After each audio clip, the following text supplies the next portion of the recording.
बांग्लादेश में विद्रोहियों ने तख्ता पलट कर दिया, जिसके बाद प्रधानमंत्री शेख हसीना को वहां से भागकर भारत में शरण लेनी पड़ी। बांग्लादेश में हिंसा की वजह से स्थितियां काबू से बाहर हो गई थीं, जिसकी वजह से शेख हसीना ने इस्तीफा दिया और बांग्लादेश एयरफोर्स के C-130J हरक्यूलिस विमान पर सवार होकर भारत के लिए रवाना हो गई।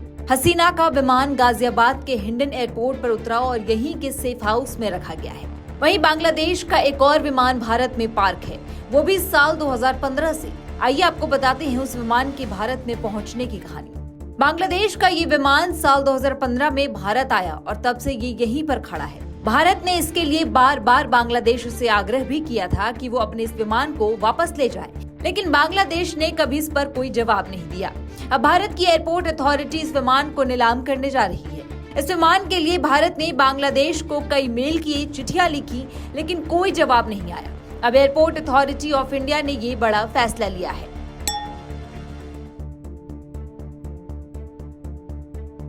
अब से 9 साल पहले यूनाइटेड एयरवेज बांग्लादेश का एक विमान मैकडॉनल्ड डगलस 83 एयरक्राफ्ट बांग्लादेश की राजधानी ढाका से मस्कट के लिए 7 अगस्त 2015 को उड़ान भर रहा था। इस विमान में क्रू मेंबर सहित कुल 176 लोग सवार थे।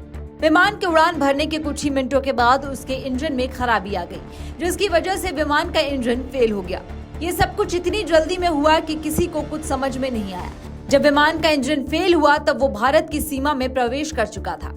इंजन के डैमेज होने की वजह से इंजन का एक हिस्सा छत्तीसगढ़ राज्य में राजधानी रायपुर से लगभग 100 किलोमीटर की दूरी पर जा गिरा। वहीं बांग्लादेशी विमान की रायपुर में इमरजेंसी लैंडिंग कैसी हुई ये जानते हैं। जब विमान के इंजन में खराबी आई तो विमान के पायलटों को नजदीकी एयरपोर्ट में से नागपुर और रायपुर हवाई अड्डे नजर आए। ऐसे में पायलट्स ने बिना एक भी क्षण गंवाए रायपुर के एयर ट्रैफिक कंट्रोल से संपर्क किया। पायलटों ने ATC के पूरी स्थिति के बारे में जानकारी दी और तुरंत इमरजेंसी लैंडिंग की इजाजत मांगी। रायपुर ATC ने बांग्लादेशी विमान को फौरन इमरजेंसी लैंडिंग की इजाजत दे दी। इस तरह से 176 यात्रियों वाला विमान सुरक्षित लैंड कर लिया गया। बाद में दूसरे विमान से यात्रियों को मस्कट भेजा गया। अब इस विमान की मैं आपको बता दूं कि 4 करोड़ से भी ज्यादा हो गया है किराया। इस टीम को काफी हद तक विमान मरम्मत में मदद भी मिली, लेकिन वो उसे पूरी तरह से ठीक नहीं कर पाए और विमान को वापस भी नहीं ले गए। उस टीम ने विमान को हैंगर में पार्क कर दिया। बीते 9 सालों में इस विमान की पार्किंग का किराया लगभग 4 करोड़ रुपए से भी ज्यादा हो गया।